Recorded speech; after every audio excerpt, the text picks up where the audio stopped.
Hello, and welcome to the training. I'm Jessica Mays from Mays Consulting. I'm a B2B marketing training and consultant, and I provide free as well as paid training via my website, jessicamays.com. Today I'm interviewing Lisa Schulteis, who is the founder of ElectraLime Marketing. Lisa is an exhibitor marketing strategist, and as you are about to discover, she really knows her stuff on this topic. I think there's about 10 things that businesses absolutely need to be doing at this time. I kind of call them my marketing mind map, and I can reference that in the show notes if you want to know what all 10 of them are, but I will go ahead and tell you that one of them is trade shows. So in your world, if you refer to them as trade shows or live events or exhibits or conferences, whatever you call it in your world, that is what you need to spend some time doing each and every year in your business. And so for Lisa to be an exhibitor marketing strategist, she is a specialist in this area. And so it's a real delight to be able to have her sharing information about this area of marketing with us because she's in it each and every day. So Lisa, welcome and thanks for being here. Thank you. I appreciate you having me today. Yeah, you bet. Now, we have already covered, we've kind of already outlined what we're going to be talking about so that we can get right to the point. I just want to let everybody listening know that we plan to dive into the why and the how and some take action tips related to the power of exhibiting at live events. And so let's go ahead and dive right into it. So Lisa, we've known each other for years, and in the last, you can tell us how many years, you have been focusing, or some of your focus is on supporting companies in their success exhibiting at live events. So I would love if you would share how and why you landed on this niche. Absolutely. So over the last 10 years and even before this company, that I started 10 years ago, but really for the last 10 years, I have been working with clients who are in that kind of speaker, coach, influencer space. And they use live events and exhibiting as part of their marketing plan. And even before that, in other businesses that I was in, I was personally using exhibiting. So it's been part of our marketing for these clients for the last, 8, 9, 10 years that we've done this. And I love it. I love craziness of events. I love the excitement. I love the energy. I love the exhaustion in such a short amount of time. And so I really, niched down on this and decided that this is really where I wanted to focus. That, and I'm so with you. It's excitement, it's exhaustion, it's all these things in this compact period of time. And while once you're in it, it's possible that all of us love it, but what you probably find, and I know I find, is that I sometimes have some reservation about making the investment of time and resources in attending events, and particularly exhibiting at events because it can be spendy. So on the other hand, I absolutely know, I feel this is a pillar of something all businesses have to have in their marketing. So do you find that with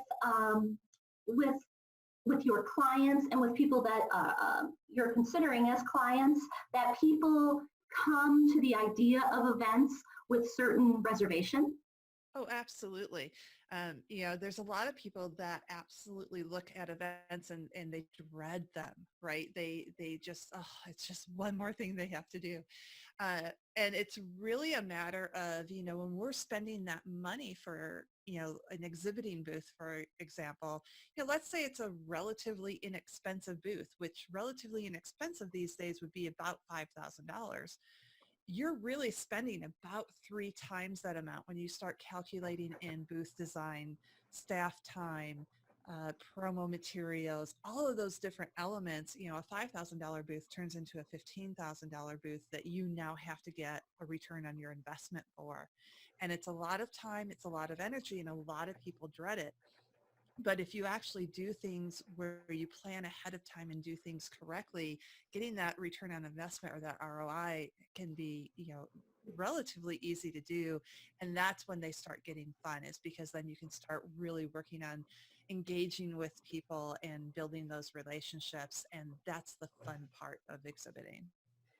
Love this. I can hear your passion. I can feel your passion. And then in the balance, I love that you keep it real and you just put it out there and just went there that this is probably like a $15,000 investment for Right. companies. So I think that's important. It's so we so want our clients to, try stuff and do stuff, but then if we don't kind of prepare that, it's all about setting and managing expectations. So I think it's awesome that you just put it out there that this is a fairly significant investment. And so what I would love to know is, could you share just some nuggets, ways that you've seen live events benefit, and then so let's cover exhibitors, attendees, and event hosts. Okay, perfect. So I'll start with the event host.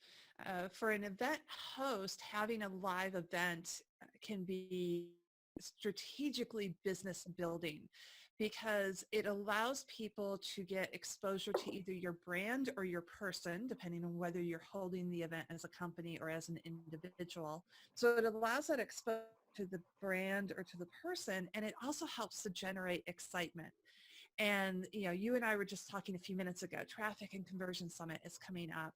We're about 30 days out and I'm already stoked to go. I can't wait to go, because it's an excitement that they have at the event. There's a lot of energy at the event, and it allows them to make connections with either potential clients or actually to reconnect with their customers at this live event in a very energetic, exciting kind of new format, versus just kind of the everyday, right? That's the beauty of conferences and trade shows, is it's different than sitting in your office or sitting at your desk every day.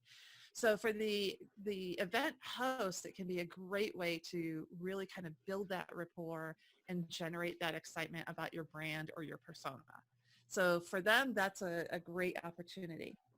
With exhibitors, again, it is exposure. It's allowing people to be exposed to your brand, but in a different way. We live in a very digital world, and, I'm a huge advocate of digital marketing.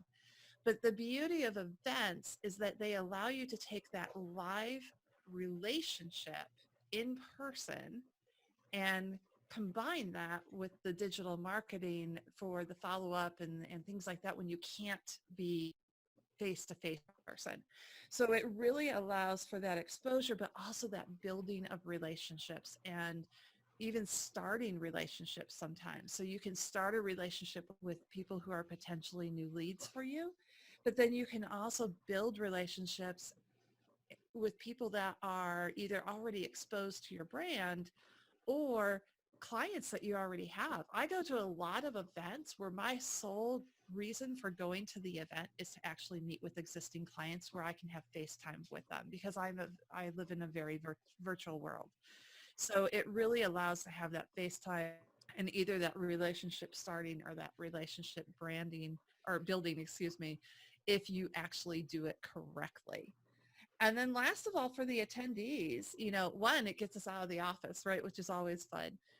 There's always a lot of energy, but it also allows us to do kind of a one-stop shopping.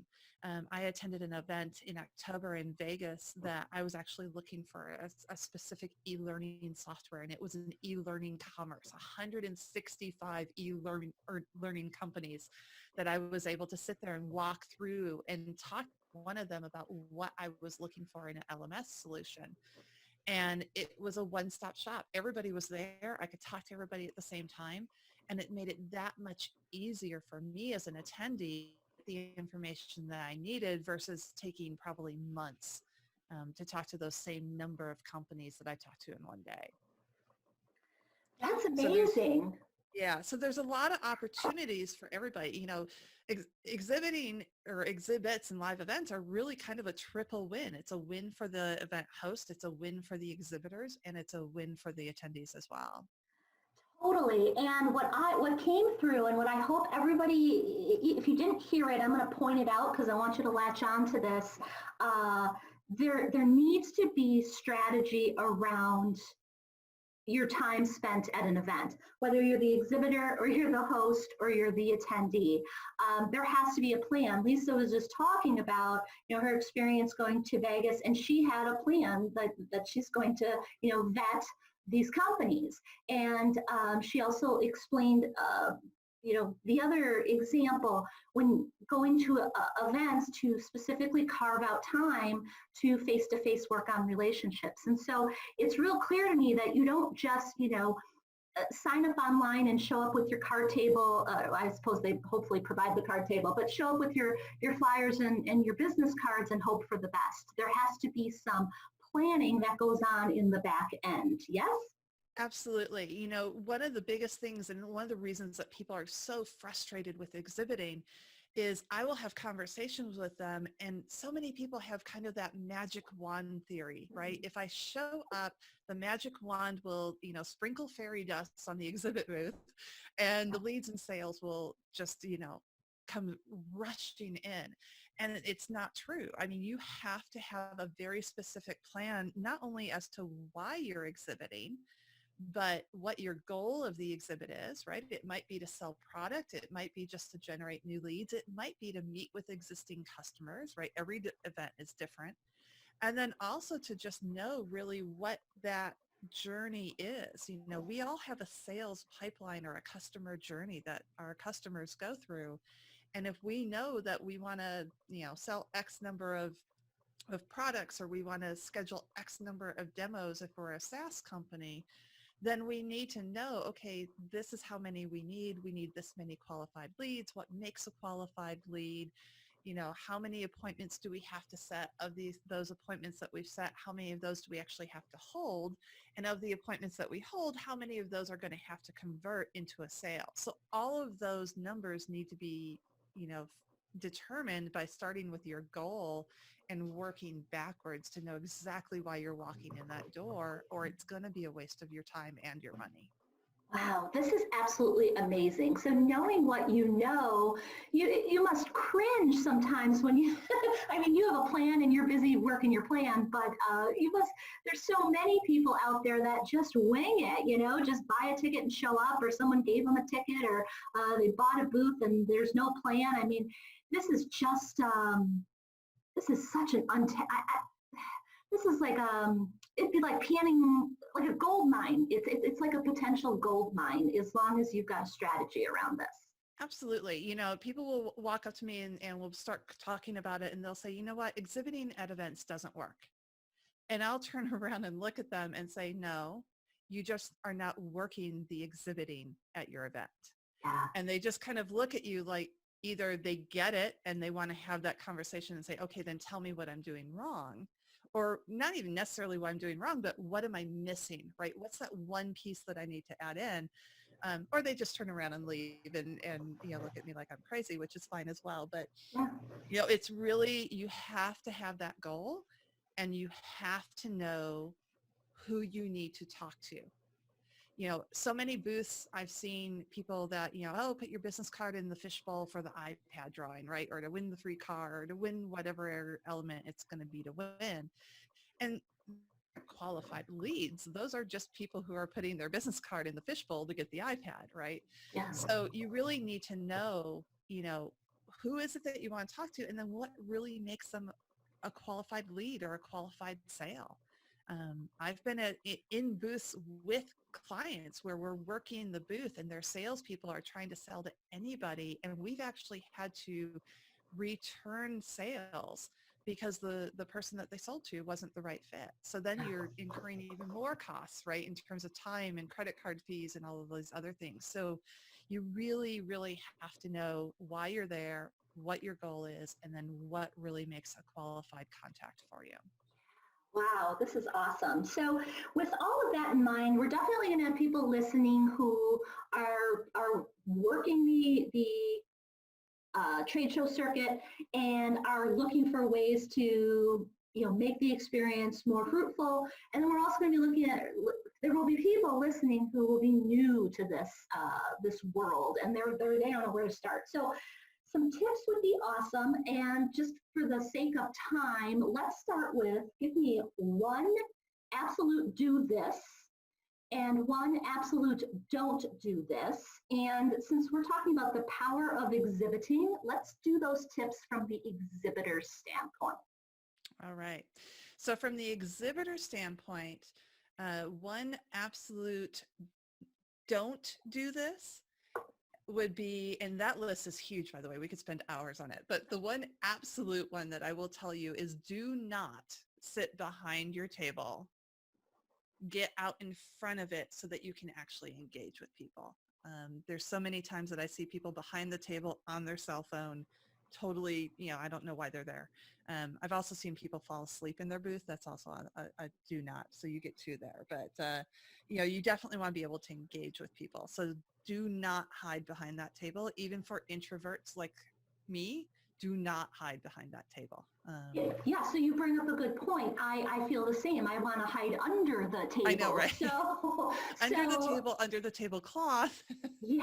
I mean, both topics, the last two topics, the word psychology keeps coming into my mind, and ego. And I don't study either of them, but I'm fascinated by it. And I feel like, when we're just selling to anybody and talking to anybody and getting as many cards in the fishbowl, it's really kind of our ego feeling like I've got to be busy, and success is tied to numbers and all this sort of thing. And what you're having to slow down here and see, this is more of if you're playing the long game, this is a quality over quantity deal. Absolutely. And, my background actually is in neuropsychology, so I have a little bit of a different approach and a viewpoint from it. But you definitely want to play that long game. You definitely want to have the quality of those leads or the quality of those sales. Because even if you're selling something, you want them to stay as a customer for a really long time, because it's so much easier to sell to an existing customer than to start with a brand new lead. So definitely don't hide behind your table. Don't hide in the booth, ignoring people. That's definitely at the top of the don't list. And if anybody ever wants a list of don'ts, just ping me. I have a whole list of things that I can go through. But I definitely want to talk about what to do. And the biggest thing that you want to do is to actually engage with people. And I don't mean, look up, somebody's walking by your booth, you look up and you immediately grab their badge and start scanning it, right? Because again, that's not engaging with people. In some cases, it actually feels like assault. You want to actually have conversations. So if somebody's coming up to you, the first thing out of your mouth should not be a pitch. It can be something as simple as, how are you today? Are you enjoying the exhibits? What's your favorite thing that you've seen so far, right? I've actually asked people working in a booth, hey, of all the booths you've seen, which one is the coolest one to you, right? You just want to start engaging with them and building that rapport, so that then you can start asking them the questions as, why are they stopping by your booth? What is it that they're looking for? What pain is it that they're trying to resolve? And that's when that conversation becomes much more natural and much more trust building. And then I mentioned being an introvert. For an introvert, it's a much easier sales conversation when it feels real, because it is real, versus when you're just pitching somebody. So really work on engaging with people at the booth. These are humans. Have conversations with them. Love that. And I just want to, and correct me if I'm wrong, but I feel like the definition of have conversation, you said this, don't pitch people. You don't have to necessarily talk about the thing that they can get their hands on in your booth. I mean, you can talk about, the weather, or kids, or, the keynote this morning, or the cocktail thing tonight, or whatever. It doesn't necessarily have to be about your thing in the booth. I mean, you want to get there, right? Right. You absolutely want to get there. One of the things that I will do is as they're walking by, we're all looking at the person approaching us, right? So if there's anything unique about them, maybe it's something that they're wearing, maybe it's a certain pin that they have on their lanyard. Maybe they're, I've had people, I've walked up to booths and I've had people look down at my shoes because I have a slight shoe issue. And I've had people look at my shoes and go, oh my gosh, those are beautiful. Okay, sorry, compliment a girl on your shoes. I'm going to talk to you, right? Yeah. So if there's something that you can, have a conversation about that's actually pertinent just to them, that's unique about them, it's something that you've noticed that you're, coming back and positively affirming, that's something that automatically people love being complimented, right? If it's legitimate and real and not fake. Yeah. And so sometimes just even having those conversations will really just kind of break the ice. And then, you just kind of see where that conversation is going to go. And when they start talking, shut up and listen to them, right? Yes. Let them talk so that you can actually start seeing why they even stopped by your booth in the first place. It might have been to pick up a piece of chocolate. And you know what? That's okay. Right. If somebody comes by and they're like, hey, I just want chocolate, great. Have a piece of chocolate. Here's 3 more, right? But I'll still start a conversation with them and say, we need to have a break. And, so what's your favorite thing so far that you've seen? Or what's your favorite presentation that you've seen? Or anything like that, just to break the ice, because you never know where that conversation's going to go. Even if it's not leading towards a sale, it could lead towards a JV arrangement. It could lead towards a partnership. You never know where a conversation can take you. Yeah, absolutely. And something popped into my head while you were talking, because this really boils down to relationships. And I feel like, I always struggle when something's brand new to me. Like I just hate being the newbie. And I think about this as you're talking through tips and stuff, that if this is in the spirit of relationship building, so that the next time you come to the exhibit, because this probably isn't a one and done thing, at least hopefully it's not. Now the next time you're going to meet new people, but you also can now start working those reconnections, face-to-face relationship building that you were building on the last time you were there. Absolutely. And you also have to remember that, you're not just engaging with one person. If you come up to my booth and you and I have some kind of interaction, either positive or negative, let's say we have a negative one, right? Let's say I'm really rude and all I do is I grab your badge and scan it because that's really all I want, right? Like, I've had that happen to me. It's incredibly rude.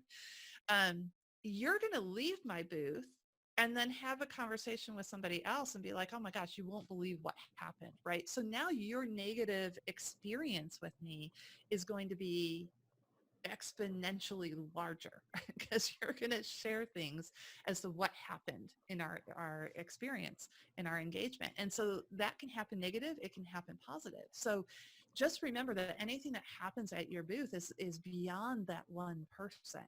So you always want to have a great positive engagement with people.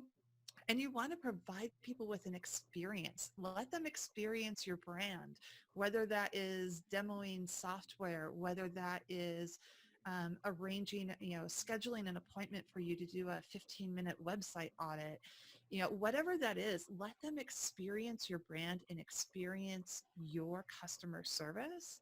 And that will transcend anything else. Wow. I just keep, I'm just fascinated by how much pre-planning needs to go into actually showing up for the day of. It's just amazing, Lisa. So this has been amazing, fantastic information. And one of the things as we start to close is, as people are excited about taking next steps, so maybe they already are signed up for exhibiting at a future show, maybe they want to get signed up for something, whatever it might be, what would you suggest, and kind of what could they do right now to start kind of getting themselves marching in the right direction in terms of really, really having a strong showing at an exhibit? And we can go anywhere. If you have a worksheet or a cheat sheet that people can get their hands on, if you do a strategy session with people, if you just have a general tip, I don't care what it is. I want it to be something that, is really going to be helpful for folks. So tell us what we should do next. Absolutely. So it's really 2 things that if you nail these 2 things to get ready, it's going to definitely positively affect your experience. So one is really, again, identifying why are you going? What is your goal? Is it to set 35 appointments at the event? Is it to sell 55 widgets? What is that goal? And really backtracking how you're going to get there. And then the second part of that goal, because it's completely related, is really identifying who your target market for this particular event is. So what I've done, there's a lot of work involved with that. It's the not sexy part of events, by the way, that nobody wants to do. But if you do it ahead of time, that's really what's going to set you apart. So I do actually have a free resource for people that that will help walk them through that. It's an Exhibitor Marketing Strategy Guide. They can get that online on my website, which is electralime.com/Jessica. So ElectraLime is ElectraLime.com/Jessica with 2 S's. And they'll be able to download that strategy guide. It'll start working them through some of this background that we've been talking about, as well as how to specifically set those goals, as well as how to identify their target market. So they'll download that and really kind of get a jump start on things. And always, if somebody needs to take a deeper dive, they can directly reach out to me as well. I work with people all the time, either in the booth or outside of the booth. But the resource will be that strategy guide will be a great way for them to get started. I love this, and I didn't even know about that link, everybody, and so I just went there while Lisa was talking, and first of all, it's a gorgeous page, and I opted in, and it was super easy. So go ahead and enter your name, email address, and voila. Also, there's a link on that page for contacting Lisa, so if you need or want to do that, you can certainly do that from there. So I guess that would be a whole other episode to talk about your mad skills with website building. You can just whip a page like this together for yourself. But anyways, I mean, we went quick, and that's because we already knew what we were going to talk about, but you really, really pack a punch. And I envision that you're like a conductor in an orchestra, right? So you're kind of like, my son's in the band, right? And the lady stands up front with her wand or whatever it's called. And, it's time for the left side, and now it's time for the right side. And now everybody, let's go, and you stop. And I mean, it's just amazing. So what a treat. I mean, I can sit and put it on my pillar and say you should do live events, but to be able to hear from somebody who's in the trenches doing it all the time and working with businesses that are seeing success and can speak directly to that is priceless. So thank you. Well, thank you. Absolutely. Is there anything else you wanted to promote or remind people about, or anything else, or have we said it all? I'll leave you with kind of this final thought. Exhibiting, I truly believe that exhibiting at an event can be your greatest marketing tool if you do it correctly. I believe that it can be your greatest marketing tool if you do it with intention. And I believe that exhibiting at an event can be your greatest marketing tool that can truly build your business. So I really suggest that you consider it as part of that marketing tool belt in your business. Well said. I don't think we could say anything more. So Lisa, thanks again. And everybody, you will find any links we've talked about in today's conversation. They will be listed in the show notes, and you can go ahead and get yourself around on the web, but absolutely go to that page and get yourself that free download, the Exhibitor Marketing Strategy Guide. Lisa, thanks so much. Thank you. I appreciate it.